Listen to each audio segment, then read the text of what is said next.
Olá, seja muito bem-vindo ao RCTV News. Queria agradecer mais uma vez o carinho da sua audiência. Esse programa que tem crescido cada vez mais no gosto popular, trazendo credibilidade, reciprocidade e informação com relevância. Hoje a nossa ilustre convidada é vereadora aqui num dos maiores municípios do Brasil, a cidade de Osasco. Ela é vereadora de primeiro mandato, mas tem feito um trabalho muito interessante. Afinal de contas, ela é mulher, é guerreira e tem algumas pautas que ela vai mostrar para vocês aqui no nosso programa. A nossa convidada é a vereadora Juliana Gomes, ativoz, também filiada ao PSOL, e vai contar um pouquinho da sua história para nós e das lutas e desafios que ela tem no plenário da Câmara Municipal de Osasco. Comigo também estou recebendo o jornalista, o Faisal Mentner, grande querido também, parceiro em outras atividades profissionais na área do jornalismo, mas hoje ele vai me ajudar aqui a discutir essa cidade enorme que é Osasco, com temas relevantes. Daqui a pouco nós teremos também o nosso jornalista fixo, o Júlio Almeida, que está a caminho. Mas enquanto ele não chega, eu queria dar as boas-vindas à minha querida amiga, vou te chamar assim porque eu já conheço ela de outras atividades, e parabéns pelo seu mandato coletivo, né? Inclusive, queria que você falasse um pouquinho sobre esse mandato coletivo e todas as suas pessoas, né? Toda a sua bancada, vamos dizer assim, que faz parte desse plenário importante de Osasco. Seja bem-vinda. Muito obrigada, adorei o convite, bom revê-lo e discutir um pouco mais sobre a cidade. Acho que sempre agradecer esses espaços, porque nossas discussões ficam muito presas, né, à Câmara Municipal. Muitas pessoas não assistem às sessões e a gente acaba não tendo tanto espaço para poder dialogar, né? Então, muito obrigada. Acho que é muito importante dialogar de outras formas com os munícipes, com as pessoas que fazem a política na cidade. Você é uma dessas pessoas também. Do mandato, vamos lá. Nós fomos eleitos em 5, né, um mandato coletivo, um mandato ativoz. É um mandato de pessoas que trabalham na sociedade de forma comum, assim como eu, sou uma professora, e pessoas que fazem política no seu dia a dia, né?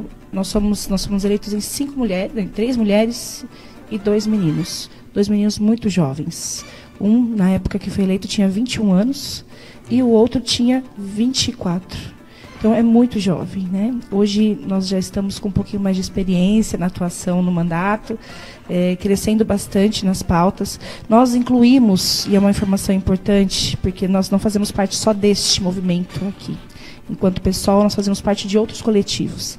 E nós incluímos, logo no início do mandato, a nossa suplente no mandato, que é a Karina Correia, que foi eleita também num outro mandato, com uma formação muito parecida com a nossa, de forma coletiva, que é o Movimento Pretas para Deputadas Estaduais.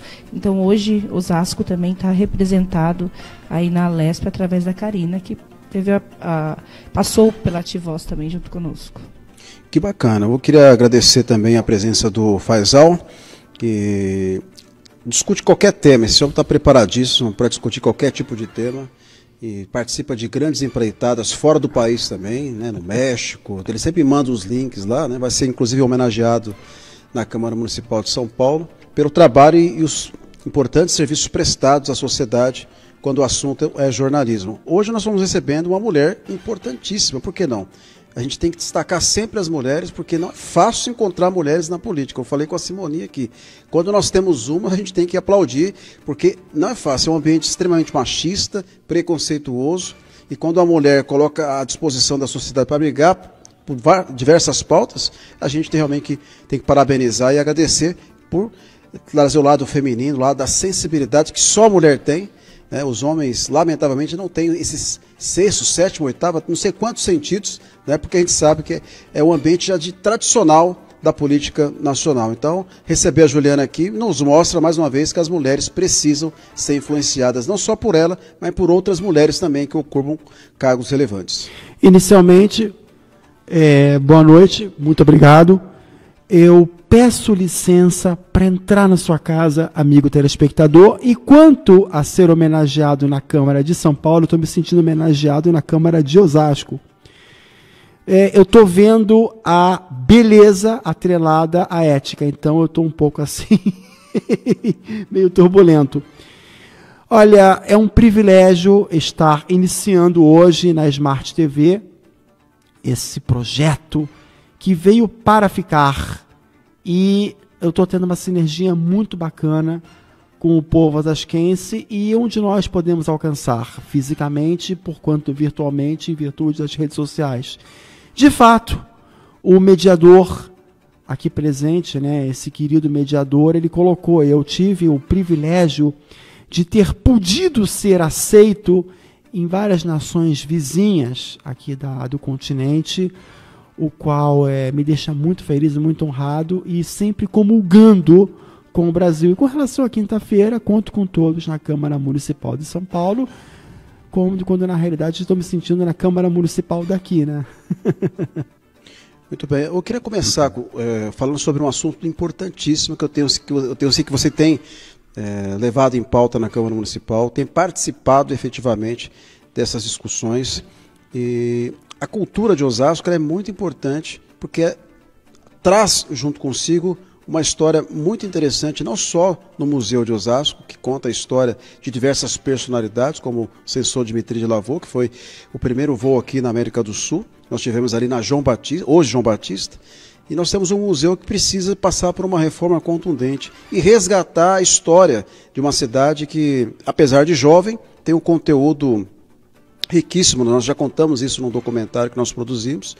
E eu vejo que você está lutando para que a cultura de Osasco seja realmente enaltecida. Não só por intermédio da sua história, mas contemplar os artistas e as pessoas que fazem parte também desse número enorme de profissionais dessa área, ligado à música, à arte, à dança, né, que ao longo dos anos a gente tem percebido que os governos não têm dado uma atenção especial. Como é que tem sido para você enfrentar, né, eu digo um problema porque realmente é um problema, porque a gente sabe que tudo que remete a qualquer departamento tem custo. E geralmente o custo destinado para a cultura é muito pequeno, né? Então precisa de emendas parlamentares, né, de recursos externos para ajudar, uma vez que o município não tem feito isso há muito tempo. Como é que está sendo, vamos dizer assim, alavancar a cultura de Osasco, enfrentar esse problema que é nítido e notório? A gente vê que as atividades culturais em Osasco não têm recebido tanto destaque assim. Está sendo difícil. Você acha que vai conseguir um avanço? Conta um pouquinho dessa bandeira que você tem defendido na Câmara Municipal de Osasco. Quando eu era mais jovem, que não faz muito tempo, assim, tinha muitas atividades na cidade, né? Eu, quanto estudante, eu fiz Cefam, que é uma formação específica para professora aqui na cidade. Então eu frequentava todos os espaços culturais como uma atividade da escola. Então o museu era um objeto de estudo, a escola de artes era uma parceira, a biblioteca, nós usávamos a biblioteca para fazer estágio. Então eu fui contadora de história muitas e muitas vezes na biblioteca. Acho que a vida dos osasquenses estão ligadas a esses equipamentos. Aí assisti uma peça no teatro, que a gente tem um teatro grande, que tem uma potência gigantesca. E aí vem a atuação parlamentar. Eu fui conselheira de cultura, então eu sei exatamente, por exemplo, onde é indicado como que é feita a distribuição de verba dentro da Secretaria de Cultura. Eu sei as deficiências que tem, que nem você estava falando do orçamento. Hoje, Osasco, ele tem menos de 1% destinado para a cultura. O correto, por lei, era para ser mais de 1%. Já em outras discussões, né, com o secretário de Planejamento, que foi secretário de Cultura, ele insistia em dizer que passava de 1%, mas não passa. Pelos cálculos que nós fizemos, não passa de 1%. Esse ano, se eu não me engano, era 0,74%. Então, você não tem um espaço de orçamento para prover na cidade. E, para além das questões de estrutura, que o município está muito deficitário, a gente encontra uma cidade que tem muitos artistas, com potencial gigantesco. Nós temos atores fazendo filmes, séries, Netflix, tendo um reconhecimento nacional. Eu conheço alguns, inclusive, que foram para fora do Brasil, atuar fora do Brasil, na arte circense, porque Osasco já foi referência na formação desses artistas, e hoje a gente não consegue ter um funcionamento da escola de artes. Eu fui aluna da Escola de Artes também, eu fiz aula de teatro, né, curso de teatro livre, até por isso que eu fui para o Conselho de Cultura. E a gente ia acompanhando a história dessas pessoas que passaram pela cidade, tiveram acesso à informação, porque nós temos bons profissionais, sim, nós temos equipamentos incríveis, mas que estão sucateados. E a gente não investe nisso. A gente não consegue, por exemplo, fazer um edital de fomento com recurso público municipal. Todos os editais de fomento que tem a classe artística, eles são vindos do governo federal, estadual, editais de fora. O município mesmo não consegue fazer um edital próprio. Esse ano vai ser lançado o primeiro edital de fomento com o recurso do Fundo de Cultura. E o Fundo de Cultura, ele é um acúmulo de recursos que vem da alocação dos espaços, vem até de recursos de emendas e etc. E Osasco está dormindo nesse assunto, né? A gente está perdendo um patrimônio maravilhoso. Você mesmo estava falando da nossa história de origem, da questão do primeiro voo de avião da América Latina, mas Osasco é muito além disso. Nós temos um histórico, por exemplo, vou citar um exemplo aqui com relação ao que é esse patrimônio histórico. O que é esse patrimônio? A gente tem memória da época da ditadura, com relação às pessoas que resistiram. Osasco tinha um memorial das vítimas da ditadura, porque Osasco foi um local onde aconteceu a greve de 68, onde deu a entrada, né, da greve da Cobrasma, de outras empresas que participaram, dos trabalhadores que participaram das greves, e que tinha um memorial disso, que foi retirado no governo Lapas e nunca mais voltou para o lugar. A gente perde um pedaço da nossa história. Isso também é patrimônio. Estava isso onde, também Juliana, é cultura. esse memorial? Onde estava o memorial? Ele estava bem no perto do centro de Osasco, ali no Largo. E aí, com a reforma que teve, a última, retiraram de lá. E não foi colocado de volta. E é algo importante para as famílias, por exemplo. Eu conheço pessoas que não sabem onde está. E esse memorial ele é importante não só para as famílias, né, porque as famílias cobram muito isso, mas qual é a memória, qual que é a história, qual que é o patrimônio que a gente quer deixar, que história que a gente quer contar. Sim. Eu sei que quem conta a história vai contar a partir do seu ponto de vista. Sim. Né? Todo mundo que conta história, um historiador, um ser político, um ser politizado ou não, ele vai contar a história a partir do seu ponto de vista. Mas a gente nunca pode esquecer a origem das coisas e as coisas que já aconteceram. Ela já foi contada. Ela tem ali um memorial para contar essa história e foi retirado esse pedaço da história. Então, a questão da cultura vai muito além das atividades culturais, né? Do teatro, da dança. Tem a ver com patrimônio. Tem a ver com sucatear o espaço, terceirizar, para não conseguir, inclusive, atender a necessidade do município. Fazem quantos anos que o museu está fechado? Fazem mais de 4 anos que está fechado. Acho que bem mais. Eu lembro que eu fiz uma matéria com como é que chama aquele menino que trabalha de fotógrafo? Esqueci. O Eliabe? Não. Ele trabalhou na Câmara. E trabalhou na prefeitura. Eu fiz uma matéria com ele e foi na gestão do Lapas. E ele já estava fechado. Já estava fechado. E estava sendo tomado pelo Cupim. Tanto é que, como é um empreendimento antigo, né, e evidentemente que ali é madeira, e com o passar dos anos o Cupim tomou conta. Inclusive ele falou: Roberto, toma muito cuidado com essas escadas, porque a qualquer momento pode cair. Né? Então eu não sei como é que se encontra, não vou ser leviano aqui, porque faz tempo que eu não vou lá, então eu não sei como é que está. Você chegou a visitar? Como é que está as condições dele hoje? Cheguei a visitar, está bem precária mesmo a situação. E tem uma questão que, assim, por ser um museu, pelo tempo que tem aquele imóvel, não é uma questão de reforma, é um restauro. Restaurar. Patrimônio, o restauro, ele é muito mais delicado, exige maior recurso. Só que a gente precisa correr atrás, né? O tempo está passando, né? Eu já perguntei várias vezes na secretaria, com documento, sem documento, em reuniões, inclusive com a Comissão de Educação, Cultura e Esporte, que eu faço parte na Câmara, de qual é o recurso que a gente precisa para poder fazer esse restauro. Porque assim, eu consigo levantar uma parte da verba com emendas que a gente articula, nível estadual, federal, com as nossas deputadas. Eu tenho certeza que é o interesse do município que aconteça isso, né, essa articulação para que funcione. Então, por que a gente não articular de forma coletiva? Porque todo mundo conhece, tem no seu partido um deputado ou algum aliado que possa fazer essa transferência de recurso. Eu lamento pensar que não é prioridade, sabe? Eu fico chateada de pensar que cultura não é uma prioridade para essa gestão. Porque se fosse, essa articulação já estaria acontecendo. já estaria acontecendo. Nessas reuniões que você participou, eu vi lá você publicando nas suas mídias sociais, houve um avanço? O que eles falaram a respeito de tudo que você está indagando agora? Eles vão, de alguma forma, tentar ajudar? Faz tempo que nós não temos a virada cultural, por exemplo, em Osasco. Na verdade, acho que foi só na gestão do Lapa, se não me engano, que era realizada. Na gestão do Rogério, eu não me lembro de verdade. Se eu estiver errado, me corrija aqui. Mas a virada cultural, eu cheguei a fazer cobertura jornalística, tinha, o Faisal, artistas de fora da cidade, normal, tudo bem, mas também tinham artistas aqui da nossa cidade, o que era muito importante. Então, assim, qual foi o diálogo e as demandas que você pediu? Aí depois o Faisal pode fazer uma pergunta, tá? Para a gente ilustrar. A gente tem observado, agora, nesse momento, duas questões, né? Que é o restauro do museu e a transformação da Escola de Artes e da biblioteca no Parque das Artes. O projeto do Parque das Artes, ele já nasce terceirizado. Ele já nasce ali pensado como uma administração de terceiro.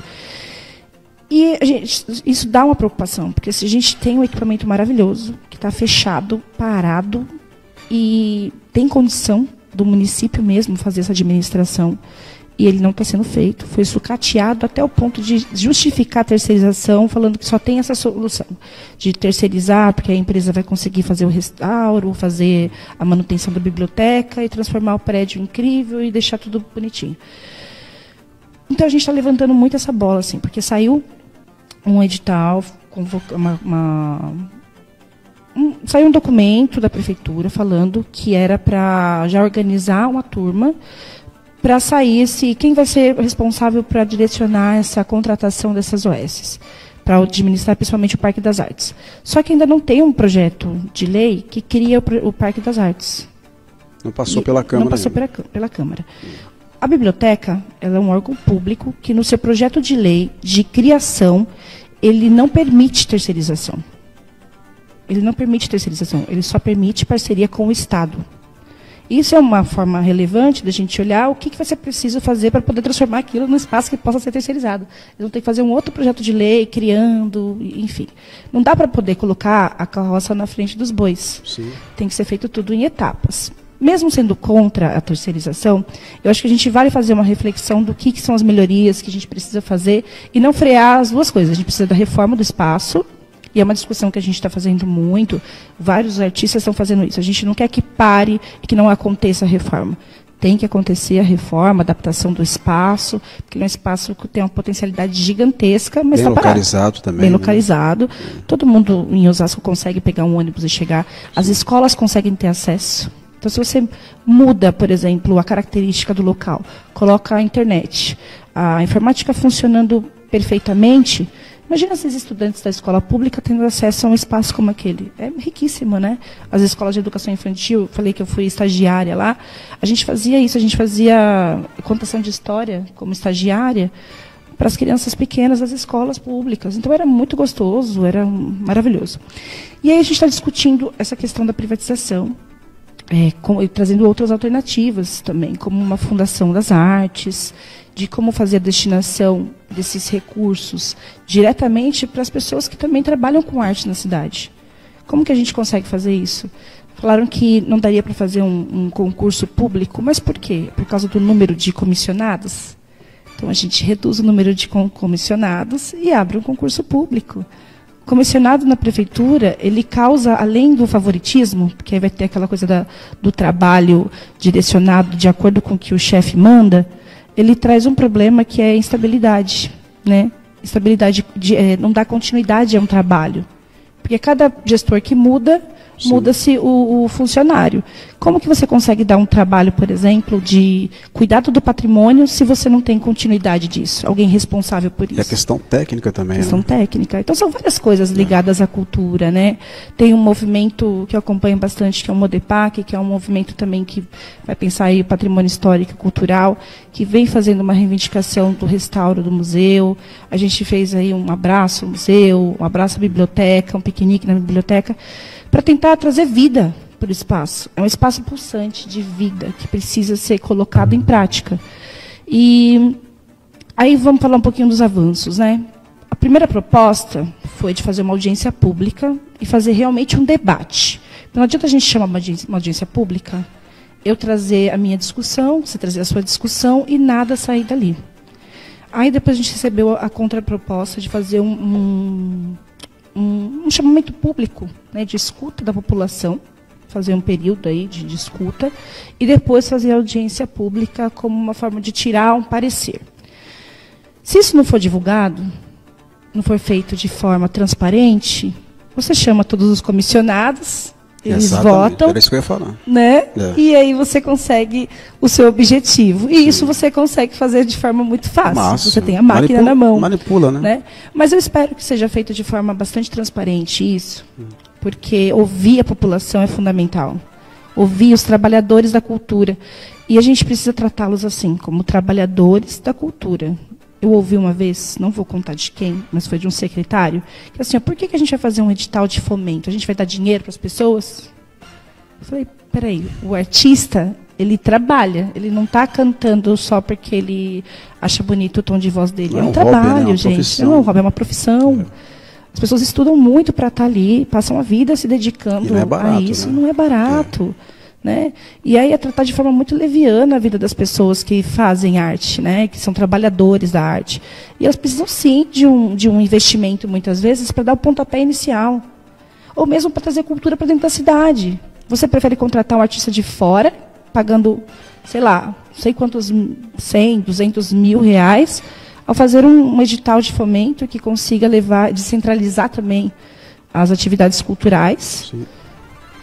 Mas prefere-se pagar uma quantidade muito alta num artista de fora, porque chama público, porque dá para aparecer. Né? A gente tem que parar de trabalhar com like, com lacração na internet, post de Facebook, de Instagram, e pensar na realidade das pessoas, né? Desde o trabalhador a quem consome também essa arte. É verdade. Faz algo, por favor. Vereadora, a minha família possui uma rede de bares na Vila Madalena, né? E os músicos, os sambistas, os pagodeiros são daqui. E são muito talentosos. Realmente, a senhora está com a razão em toda a retórica de você instaurar um concurso público, ou então, se houver impossibilidade temporal, por questões burocráticas, de contratar uma OS séria. Mas o que se colocou aí, pelo que eu pude perceber na retórica, é a resistência da parte governamental em fomentar a cultura. Chegou a informação de que a Lei Rouanet foi revista no âmbito federal. A senhora acredita que isso vai irradiar positivamente aqui na cidade? Por ser um celeiro artístico, aqui do lado em Carapicuíba, tem o vereador Netinho de Paula, da Coab, aqui do lado. Isso vai irradiar aqui para a região metropolitana de São Paulo? Eu acredito que sim. Nós recebíamos aqui em Osasco muitas pessoas que conseguiam acessar os editais estaduais, federais, e vinham fazer atividades aqui, porque era a cidade deles. Né? A gente teve um festival um tempo atrás, que inclusive foi censurado, porque acharam pesado o conteúdo, mas falava muito sobre essa questão da ditadura, que era a Cena Vermelha, que era um edital de fomento que descentralizava a arte, e aí o grupo podia escolher onde ia atuar, né? E eles escolheram Osasco para fazer a Cena Vermelha, e foi muito importante para a gente ter isso aqui. E foi no Calçadão. Então todo mundo que parava, vinha, assistia. E isso que a gente quer. Eu não quero ter que pagar só para assistir um ingresso, até porque tem gente que não tem condições de pagar 100, 50 reais para assistir alguma peça de teatro. Nós temos equipamentos que são... Aqui em Osasco a gente tem CELS das artes, que tem auditório, teatro, tem os CELS escola, que também tem teatro. Sim. Tem tantos espaços públicos ou abertos mesmo, porque a arte ela não tem só um formato quadradinho, né? Você pode centralizar e colocar onde você quiser. Tem tantas possibilidades, outras cidades fazem. Por que Osasco tem essa recusa em fazer? É isso que às vezes não me encaixa. Parece que é um projeto de acabar mesmo com a ideia e trazer só para pequenos grupos a possibilidade de se apresentar no teatro, de estar na cultura, e também o que significa cultura para todos, né? E eu mexo, como eu falei para a senhora agora, aqui para o telespectador, eu mexo com entretenimento. Estão todos convidados lá na Vila Madalena, e é samba e pagode. E agora, eu estava fazendo uma análise, a pandemia, se não acabou, ela reduziu nos seus 80% As pessoas que se privaram nesses 3 anos, agora elas querem extravasar com todas as energias. E é agora que você vai ter que ter um boom de espetáculos.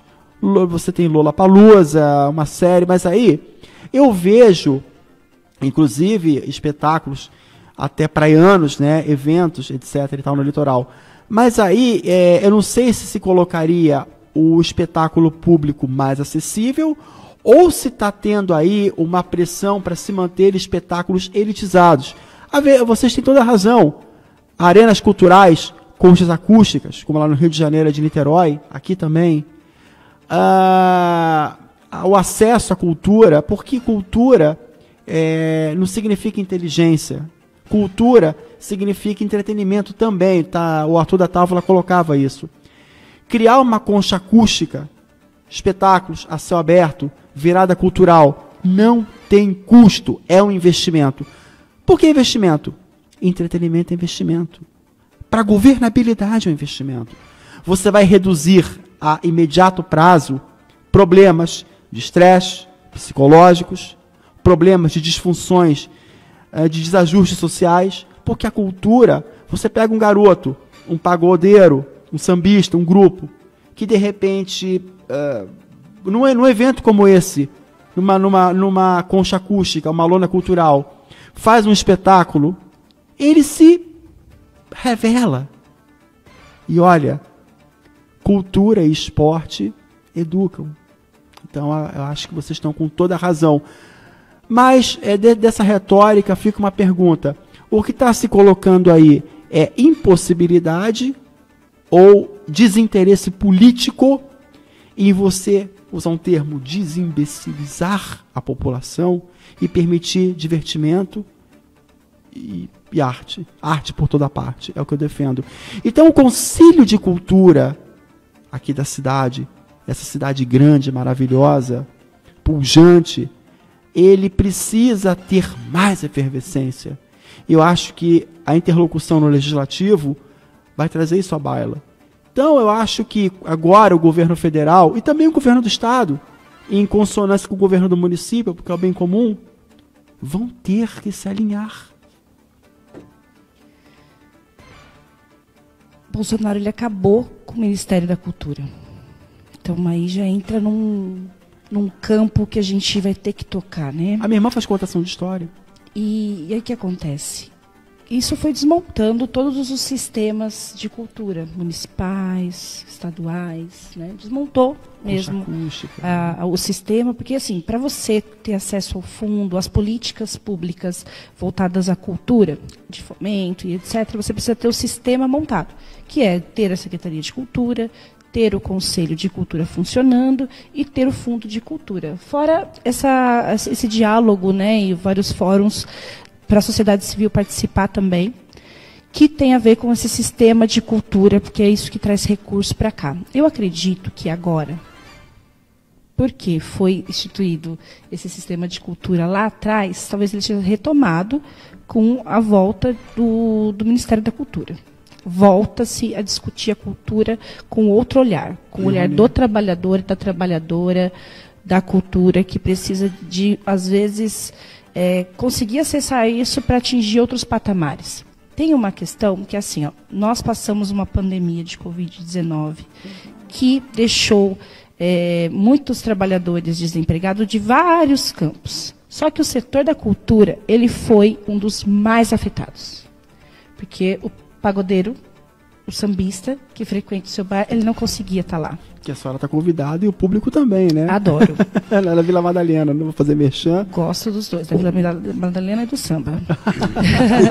Esteja lá na sexta, sábado e domingo. Posso falar o nome do bar? Não. Pode falar. Bar Patriarca, Morato Coelho com Espicuelta. Você vai comer uma chapa de costela e tomar uma caipirinha e vai dançar Deir Oliveira, pagode do Deir Oliveira, pagode do Bolinho, Grupo Casuê e outra. São daqui. São daqui, é importante. Olha que maravilha, tá vendo? Então, aí o setor cultural ele foi muito afetado. Teatros fechados, espaços culturais todos fechados. E houve um corte, acabou, não vai ter nada. Como que esse artista... Eu participei de um monte de vaquinha de artista osasquense que não conseguia se manter de forma alguma. Quando a gente estava ainda durante o pico da pandemia, discutindo recursos, a gente propôs que tivesse porque estava tendo... Qual lei que foi? Teve a Paulo Gustavo agora e teve a Aldir Blanc antes, que foi um fomento à classe artística durante a pandemia, que foi muito importante, inclusive. Só que precisava dar uma continuidade, porque para conseguir trabalhar nesse período, você precisa ter um pontapé inicial. Como, por exemplo, esse ano. Não, foi o ano passado que aconteceu, mas esse ano poderia ser assim também. Para começar a economia artística, a economia da cultura a bombar, a gente precisa de incentivo. Aconteceu incentivo de várias formas. Teve recurso para incentivos de várias formas decorrente da pandemia. Por que não fomentar a classe artística? Então, acho que a gente tem que fazer um recorte, sim, de que existe um projeto político que exclui a classe artística da classe dos trabalhadores.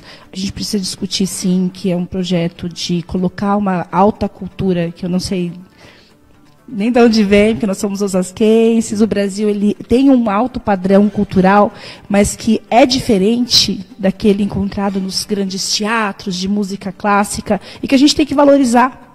A gente tem que valorizar, a gente não pode excluir isso, não dizer que isso não é cultura. O Brasil é um país que eu conheço assim, que mais tem diversidade cultural. Muito. Cada canto é diferente. Exportada para o mundo. Exatamente, admirado por tantos, e a gente não pode deixar de valorizar.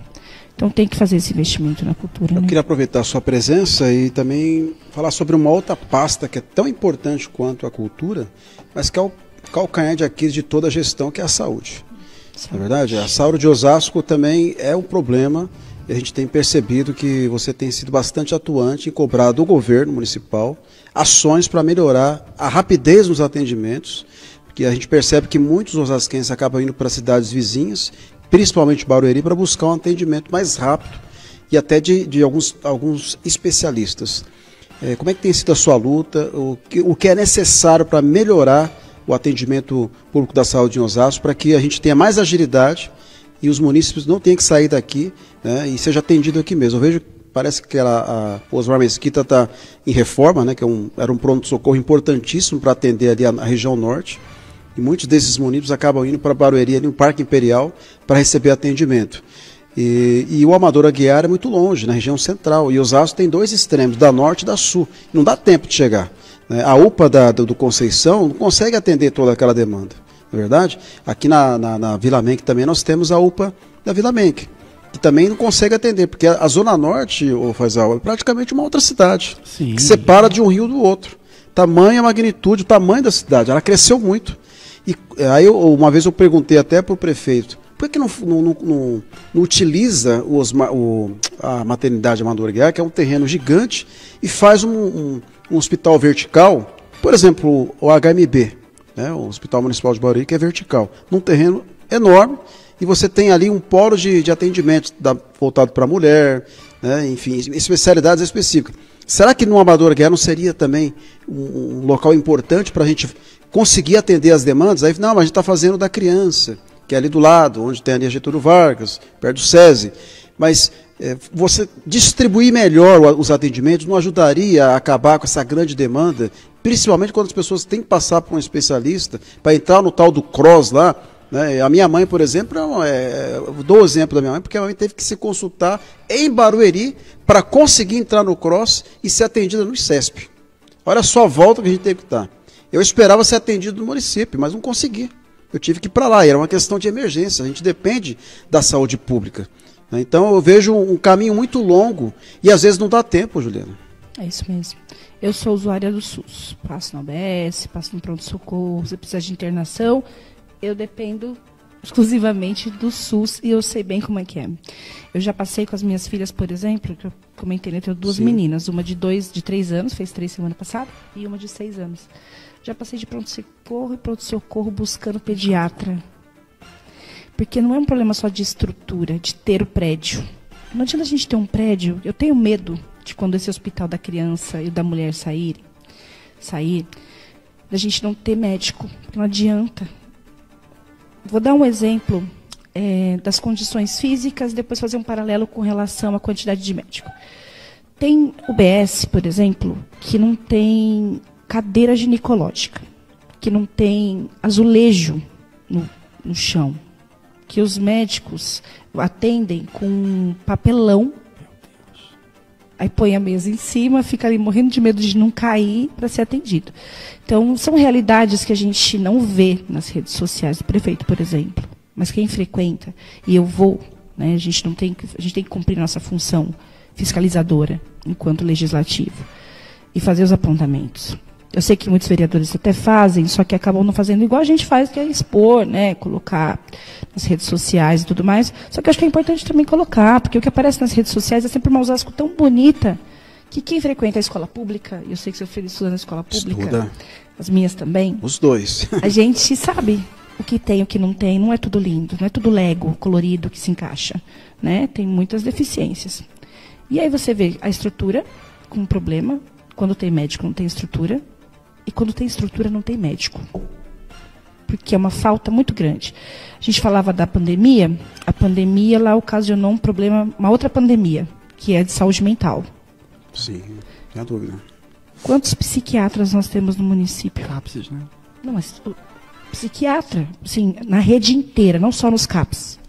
Se tiver 7 psiquiatras para atender mais de 700 mil habitantes, é muito. Quantos psicólogos nós temos atuando na rede, fazendo encontros individuais e coletivos? Quantos espaços de saúde mental a gente tem de qualidade aqui? Não tem. E é a segunda maior cidade, o segundo maior PIB do estado de São Paulo. Estado de São Paulo. Eu não estou falando de uma cidadezinha do interior que não tem recurso algum, que não tem estrutura nenhuma. Aí a gente reforma a UBS, ela fica linda, fica maravilhosa, mas aí não tem médico. Você chega lá, não tem ginecologista. A gente não tem pediatra em todos os lugares. Aí eu sei que existem várias tentativas, né? Os conselhos gestores, o conselho de saúde, são órgãos importantes que estejam em funcionamento e que cumpram esse papel fiscalizador. Mas também existe o outro lado, que são pessoas que estão lá justamente para fazer a defesa do governo, dentro desses espaços fiscalizadores. Então fica muito difícil para a gente que está no legislativo, ficar dando soco em ponta de faca.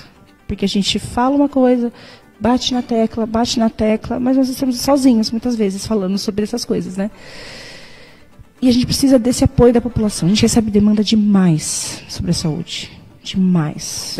É o segmento mais problemático da cidade hoje, é isso? É o segmento, saúde. Com certeza, é o mais problemático. Porque você falou que é o calcanhar de Aquiles, mas também é o que mais recebe recurso. Acho que foi o ano passado, não, retrasado. Meu companheiro ele sofreu um acidente, que cortou a mão com a maquita, trabalhando, e aí teve que ir para o hospital fazer cirurgia. E eu perguntei assim, quanto tempo será que faz a cirurgia, né? Porque a gente fica preocupada, porque ele tem a possibilidade de voltar ao movimento, mas também tinha a possibilidade de perder se dependesse do tempo de espera. Aí ele falou assim, pode demorar de 5 dias a 2 meses. Eu falei, nossa, 2 meses? Ele falou assim, aqui no hospital particular não, hospital público, minha senhora. Eu falei, peraí, mas eu sou vereadora aqui na cidade, que ele não sabia. Eu falei, sou vereadora aqui na cidade, eu sei o quanto que esse hospital recebe para ser mantido. Só tem um cirurgião de mão na ortopedia, que vai uma vez por semana, tem que fazer todas aquelas cirurgias de emergência, urgências, eletivas. Como que um hospital daquele tamanho, que não atende só Osasco, consegue dar conta de tantas demandas, porque tem muita demanda. Se você chega lá no hospital, que nem eu fiquei lá com meu companheiro e tal, e vê a quantidade de pessoas esperando uma cirurgia, é muito tempo. Tinha um rapaz que sofreu um acidente de moto, que estava sofrendo o sério risco de perder os movimentos do braço, porque estava 2 meses já esperando quase, gente, para ser atendido numa cirurgia. É muito tempo. Porque eles vão dando prioridade, tem as emergências, vão entrando, é normal, faz parte. Agora, não tem um plantonista? Não tem dinheiro. Como assim, gente? Espera aí. Mas a regra não cabe mais um. Muda a regra. Vamos incluir mais um, se dinheiro tem. Então, o problema é gestão. Rica. Eu acho que é um problema de gestão. Gestão de recurso. Gestão de recurso. Eu não posso afirmar que as pessoas são despreparadas totalmente, sabe? Eu acho que talvez falta vontade mesmo de uma mudança profunda.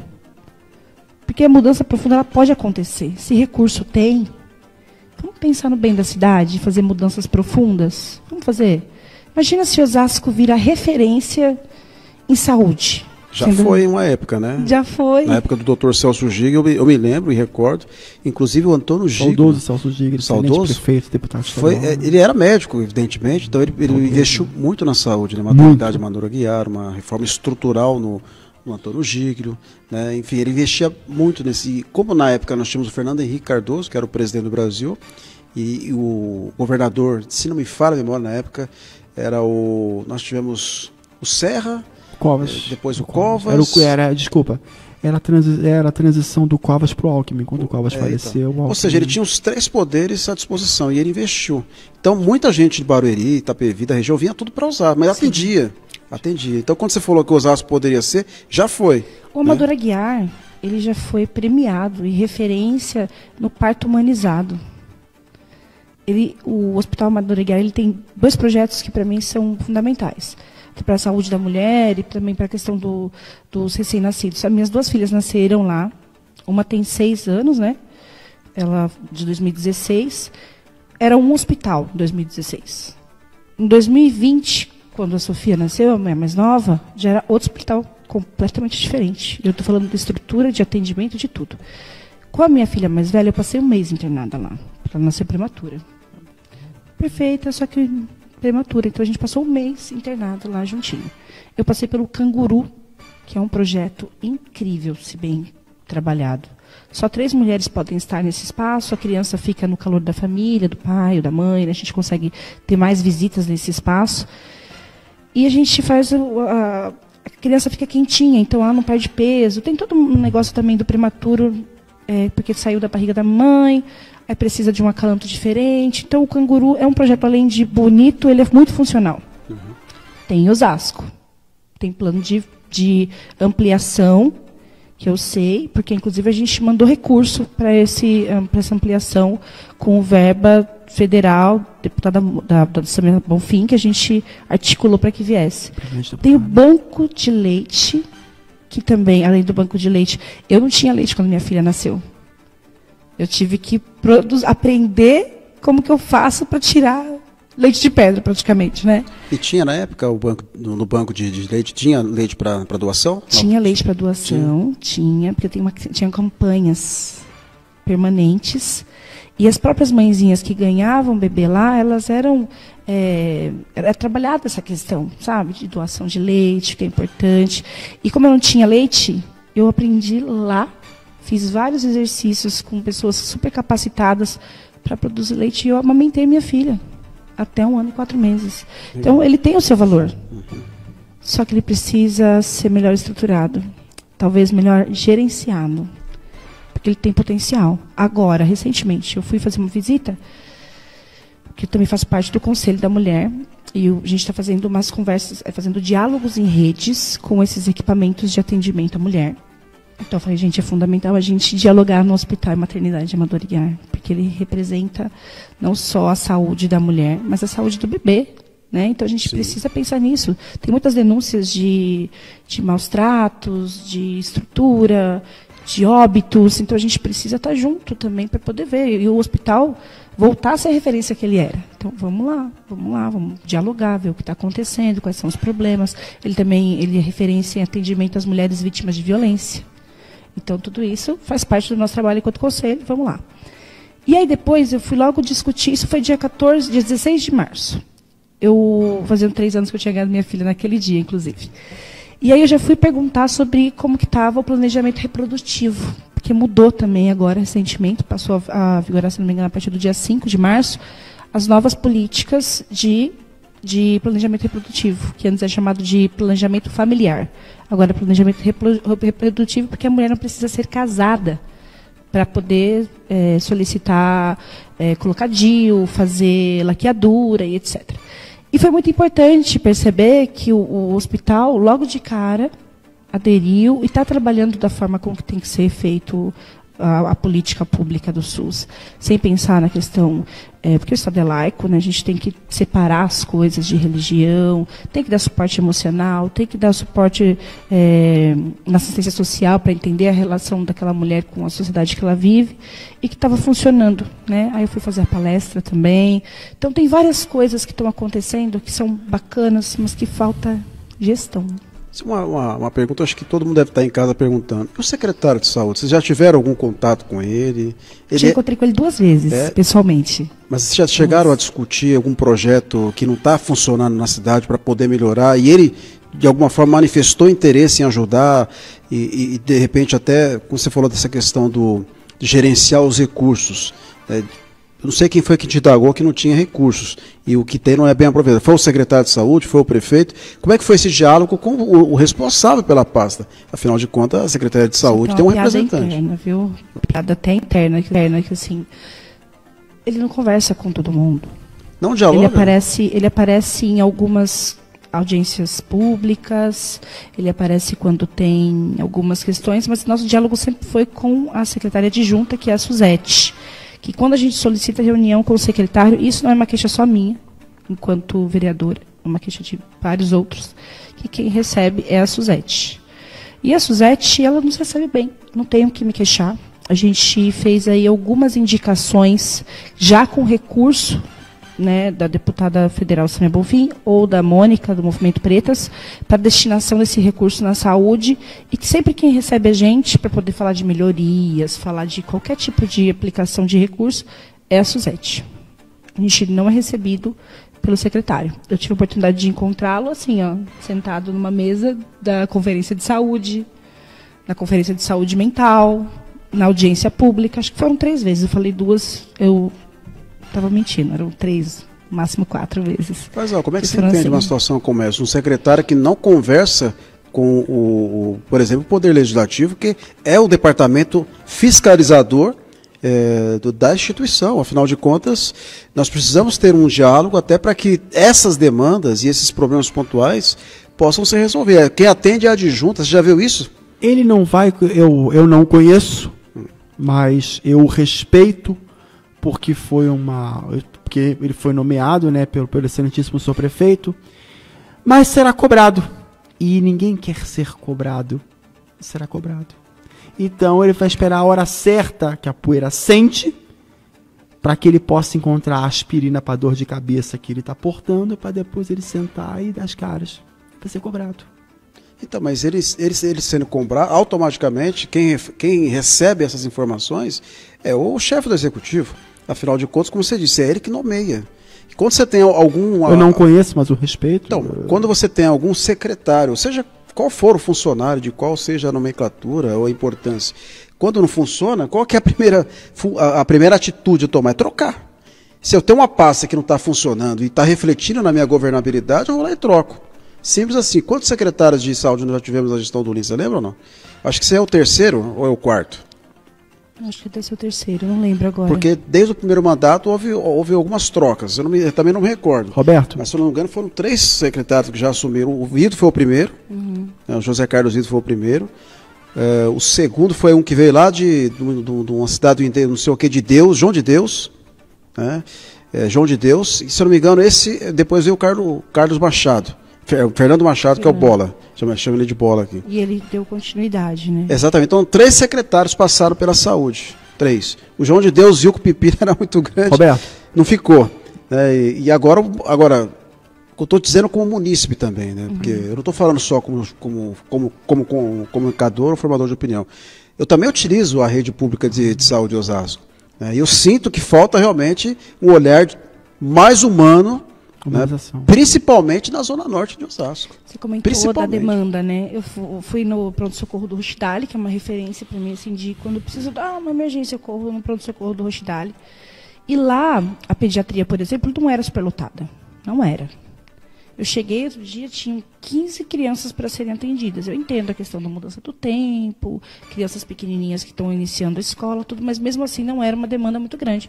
Eu falei, gente, o que está acontecendo? Aí eu fui ver, parece que Barueri não estava mais aceitando usar fazer essa coisa do município, entre um município e outro, de estar fazendo consulta lá. Até fazia consulta, mas você não podia pegar medicação. Não pode. No município. O atendimento não é negado, né? Porque é SUS. Mas quando é a parte medicação tem que ser na cidade onde ele reside. Isso. E tudo bem, a gente até entende. Só que aumentou muito a demanda no Roxidale, superlotou. Aí tem a questão do Osmar Mesquita, que está fechado. Que lá era a referência, a gente não tinha pediatria no Roxidale e a gente usava o Helena Maria.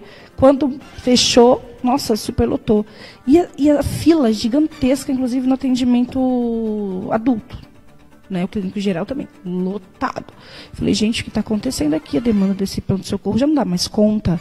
Tem que ampliar. O Roxidale, por exemplo, é um lugar gigante. Sim, populoso. Eu vou te dar um exemplo. Ó, o meu filho mais novo está aqui no estúdio hoje, a Juliana viu. Estuda em escola pública e usa o serviço público de saúde. Nós precisamos levá-lo no pronto-socorro. Como você falou, voltando às aulas, né, os problemas respiratórios realmente começam a voltar e foi retirada, né, a utilização da máscara. Então ele estava gripado. E eu não pensei duas vezes, eu fui no Parque Imperial. Minha esposa está de férias, está fazendo estágio na área de saúde, então ela levou ele no pronto-socorro. E eu fui para o ICESP levar minha mãe, que ela tinha consulta. Ela chegou 13 horas lá no Parque Imperial. 13 horas. 13 horas. Você sabe que horas que ela saiu de lá? 8 horas da noite. Nossa. 8 horas da noite. 95% dos atendimentos no Parque Imperial são de munícipes de Osasco. 95%. E aí eu perguntei, numa certa ocasião, para a diretora do hospital, Fazão e Juliana, perguntei por que a demanda é tão grande aqui dos munícipes de Osasco. Não é porque nós estamos na divisa, né? Então a divisa, geralmente, a gente recebe uma carga muito grande de munícipes de outras cidades. Mas tem um motivo ainda principal. Se no município a saúde não funciona, a população vai para outro. É lógico. Né? Então, tem a questão do Osmar Mesquita. Agora, quem mora no Baronesa vai para o Roxidale? Não vai. Não vai. Quem mora, por exemplo, no Helena Maria, vai para o Roxidale? No Bel Jardim, no Jardim Elvira, né? no Colinas do Oeste, né? no Colina Azul, no Morro do Socorro? Não. Eu até agradeço, sempre quando tenho oportunidade, agradeço ao prefeito Rubens Furlan por ter construído esse pronto-socorro que salva a vida de milhares de osasquenses. Eu moro no Baronesa, eu sou da região norte. Né? Meus pais vieram para cá em 1970 e eu nasci em 76. Eu acompanho toda a evolução da Zona Norte. Toda. E, lamentavelmente, eu sempre toco na mesma tecla. Nós não temos um pronto-socorro de referência para atender a grande demanda de uma região tão carente ainda. E aí, se você for para os extremos, a quantidade de pessoas que invadiram, e o Pedro Sotero esteve aqui. E eu falei para ele, Pedro, nós temos muitas invasões no Açucará, ainda no Morro do Socorro, ainda no Três Montanhas, né? Ali no Jardim Santa Rita, e vêm pessoas de várias partes do estado para cá, que não pagam imposto e utilizam a rede pública de saúde. E superlota. Você concorda comigo? Não é para negligenciar ou negar o atendimento, mas tem que ser feito um planejamento para atender a demanda. Desculpa, que nem no Rio de Janeiro, sou de lá, vou citar um exemplo. Na zona sul do Rio de Janeiro, não precisa ir muito longe, na região metropolitana, na Baixada, tem o Adão Pereira Nunes, o Hospital de Saracuruna. Na zona sul do Rio de Janeiro, você tem o Rocha Maia, em Botafogo, e o Miguel Couto.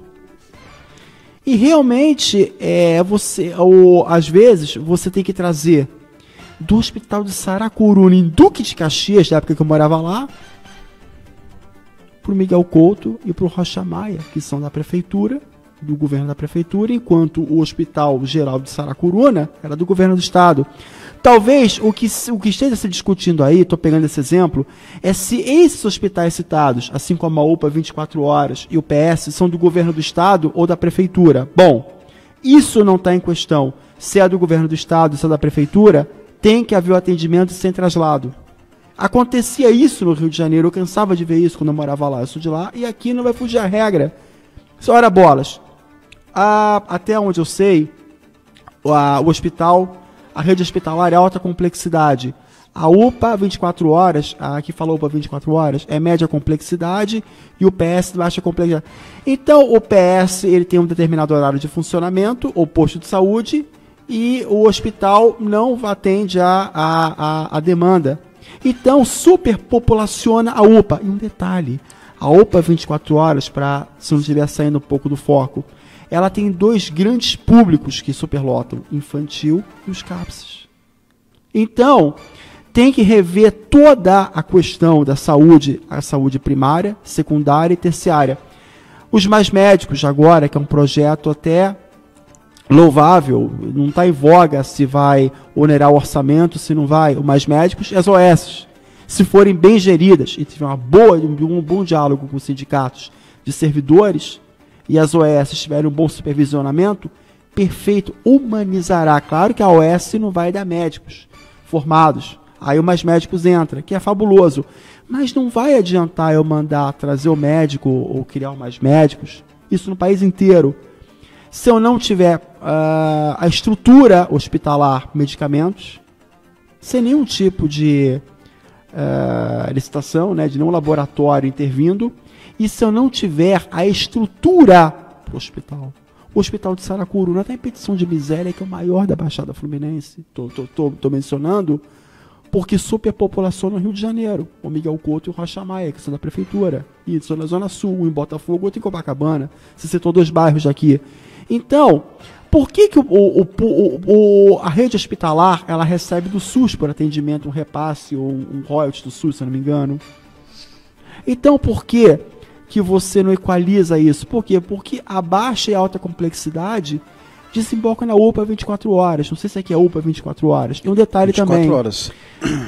Tinha uma manobra administrativa, não é crítica, é apenas uma leitura da questão da saúde, que os prefeitos, vereadora, como a UPA ela recebe 60% do governo do estado, 30% a 15% local e outros 10%, se eu não me engano, do governo federal, os prefeitos, por uma questão administrativa, botavam uma placa de UPA 24 horas nos PS, os postos de saúde.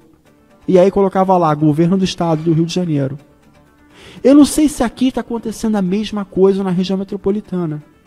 Então, o problema todo ponto, como a vereadora colocou, audiência pública com o secretário. Acho que o secretário é uma pessoa íntegra, tá, etc. e tal. Primeiro lugar, audiência pública. Planejamento, OS ou Mais Médicos. Estrutura, aparelhagem. Faz uma reunião, se for o caso, não quero me imiscuir na administração do prefeito Lins.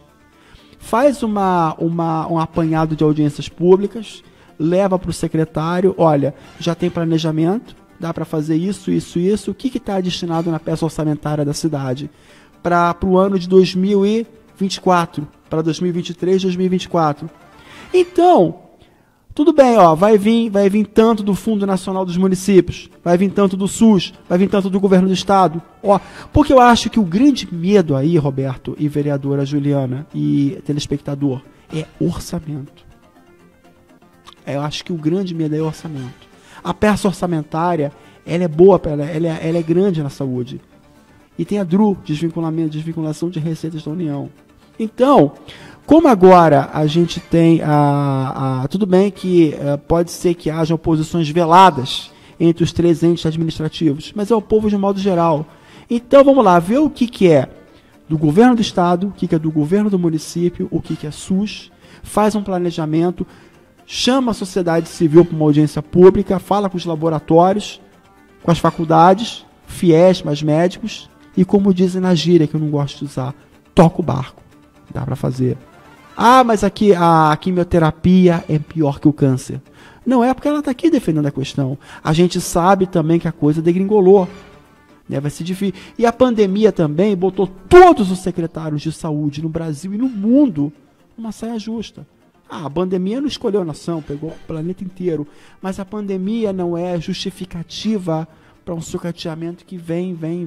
Aí você tem os planos de saúde cada vez mais caros. A demanda pelos planos de saúde, endividamentos, porque a classe C e D acaba tendo que procurar, porque, como dizem, né, no jargão popular, vai ter que se virar. E aí se endivida com plano de saúde. No Rio de Janeiro, por exemplo, a Rede DOR, na época do surto de dengue, eu estou citando tanto o Rio de Janeiro, porque eu estou ilustrando as situações. Quando teve o surto de dengue em 2008 para 2009, ultrabarrotou o Copador, quando na realidade o Miguel Couto era liderado no Leblon, mas o pessoal ia para o Copador. Inclusive da Cruzada de São Sebastião, do Cantagalo, e o pessoal local, que tem os postos de saúde ali, iam todos para o Copador. E aí o que acontece? Endivida a população. Nosso tempo já está esgotado. Eu queria, Juliana, desculpa o Faisal, porque a gente tem outros programas para entrar depois no ar. Deixa eu só fazer uma pergunta que eu fiz para a Simone, você que é do PSOL e evidentemente a eleição é só no ano que vem. Tem muita coisa para acontecer ainda, mas uma eventual candidatura própria do partido. A Simone seria candidata, você pode se colocar à disposição, tem outro nome. Como é que fica a situação política partidária do PSOL, que é o único partido de esquerda efetivamente na cidade, né? Porque o PT já chegou a ocupar 3 cadeiras, hoje não tem nenhuma. O PSOL, você tem se reunido com as lideranças, o próprio Boulos, vai lançar uma candidatura própria, vai apoiar um candidato, o Emílio, que já foi prefeito. Como é que está essa situação de uma candidatura no ano que vem? Nós ainda estamos engatinhando nessa discussão, que já deveria ser muito urgente, né? A Simone é um grande nome, que ela é um grande quadro para a gente, é muito importante se ela topar continuar nessa missão, para a gente é uma referência, né? A gente tem uma federação a nível nacional com a rede. Então, essa discussão, inclusive, de como que a gente vai discutir os próximos passos, a gente também tem que fazer com a rede, e aí inclui o vereador Emerson também nessa discussão. Inclui o vereador Emerson nessa discussão. Acabou de ter eleições internas dentro da rede, a gente vai passar por isso também. E isso tudo influencia na nossa decisão para o ano seguinte, né? As eleições internas vão, de alguma forma, ajudar a definir esses rumos, né? O PSOL, ele sempre opta, na maioria das vezes, por ter candidatura própria. Eu faço parte de uma corrente, que é o Movimento Esquerda Socialista, que a gente, inclusive, quis ter candidatura própria para presidente, para governador, para senador. É que a gente internamente não conseguiu alcançar os números necessários, mas a discussão era para que a gente conseguisse ter uma candidatura própria, que para a gente é fundamental. Eu acredito que a gente tem condições. Até a gente, na eleição passada, foi um boom o número de votos que o PSOL recebeu na região. Nós conseguimos ser eleitas a partir desse boom que deu, o partido cresceu demais, então foi fundamental o Boulos em São Paulo como candidato a prefeito, foi fundamental a Simone, candidata a prefeita aqui, e eu acredito que a gente tem que seguir a mesma linha, né? Manter uma candidatura independente, aí dialogada com a rede, no caso, mas manter essa independência. Até porque a gente só está crescendo por causa disso, por causa de um posicionamento que é diferente dos outros, de manter sempre uma base grudada, né, no prefeito, nessa maneira de fazer política, e a gente pensa diferente. Então, a gente tem que apresentar alguma solução realmente alternativa para a sociedade, né? E eu acho que é uma responsabilidade nossa, é apostar aí numa outra forma de pensar política e apresentar para a sociedade, para a cidade de Osasco, uma alternativa independente. De 0 a 10, qual a nota que você dá para o governo Rogério Linhares? 4. Então está no vermelho. Se fosse uma escola tradicional ou privada, estaria de recuperação, é isso? Eu consigo dialogar com ele? Adianta. Eu falo isso muito na sessão. Falar até papagaio fala. Eu não quero ver posts na internet, inaugurações de placa. A vida da pessoa, ela muda na essência, né, com coisas estruturantes, educação, saúde, já falando de coisas tão básicas aqui, de atendimento na UBS. É isso que a gente quer ver de um governo. Participação popular, transparência. E é tudo tão difícil que qualquer coisa boa que aconteça, ela é escondida por todas as outras coisas que acontecem diariamente na cidade. A questão da enchente, que a gente não falou aqui, mas que para mim é fundamental a gente pensar num plano de drenagem. A gente tem um plano que foi votado, inclusive, na gestão que o Rogério estava como vereador, e não é colocado em prática. Estava revendo esses dias. Tem muita coisa. Lugares que não alagavam, agora alagam em Osasco. Certo, de Osasco, por exemplo. Gente, e a gente não vai fechar o olho e fingir que não está acontecendo nada? 4. Tá certo. Faisal, obrigado pela sua presença mais uma vez. Foi um privilégio. Muito obrigado por permitir que eu entre na sua casa, amigo telespectador. Juliana, suas considerações finais, fale com os eleitores, com os teus filiados, com os seus amigos, enfim, com toda a tua rede. A hora é agora. Bom, gente, muito obrigada por vocês estarem sempre ao nosso lado. Nosso mandato tem sido bastante elogiado por todo mundo que encontra com a gente na rua tem elogiado bastante. E eu acho que a nossa função é justamente essa, é atender ao munícipe, ao interesse das pessoas comuns como nós, que usam o sistema público, que estão na educação pública. E só tenho a agradecer todo o carinho, a atenção de vocês. Nossas portas estão sempre abertas. Esses dias eu falei com um rapaz, ele falou, nossa, você que atende o telefone? Todo mundo atende ao telefone lá no nosso gabinete, inclusive eu. Então, nós somos super acessíveis. Participem também do nosso mandato, mandem perguntas, questionem, cutuquem se precisar cutucar, porque é só o diálogo que vai fazer a diferença. Preciso fazer uma observação da saúde pública que eu tinha esquecido de falar e que eu não posso deixar de falar. A gente trabalha na manutenção da doença e não na prevenção. Isso é fundamental. É isso, gente. Obrigado por todos estarem assistindo. Eu que agradeço e queria fazer o convite amanhã. Amanhã é dia 29, a partir das 19 horas, vamos receber aqui a Cláudia Canto e o Humberto Leão, o Coronel Humberto Leão, né? 2 escritores, o Humberto também está na reserva, né, do Corpo de Bombeiros. Vamos falar sobre histórias dramáticas de superação e crescimento pela escrita criativa. Olha que programaço amanhã nós vamos ter aqui na STV Interativa, no STV News, na Rede Smart de Comunicação. E, evidentemente, eu acredito que o Júlio estará amanhã conosco aqui. Então, um programa maravilhoso. E na quinta-feira, nós vamos receber aqui o ex-presidente da Câmara Municipal de Osasco, Aloysio Pinheiro, do PT, e também o Bruno Santos, ex-MBL, não está mais no MBL. Olha, vai pegar fogo esse debate, hein? Vai ser muito bom. E você vai ser o nosso ilustre convidado. Vamos discutir Osasco de novo, afinal de contas, nos bastidores, nos meandros da política, o chicote está estralando forte. E a gente quer participar disso porque o nosso canal de comunicação é isso. Informação com responsabilidade, com credibilidade, respeito e a sua sempre preciosa companhia. Obrigado, Adriano, obrigado ao Pedro, obrigado, Gabriel, a toda a nossa produção. Que Deus te abençoe, se cuide. E até amanhã, um forte abraço. Valeu!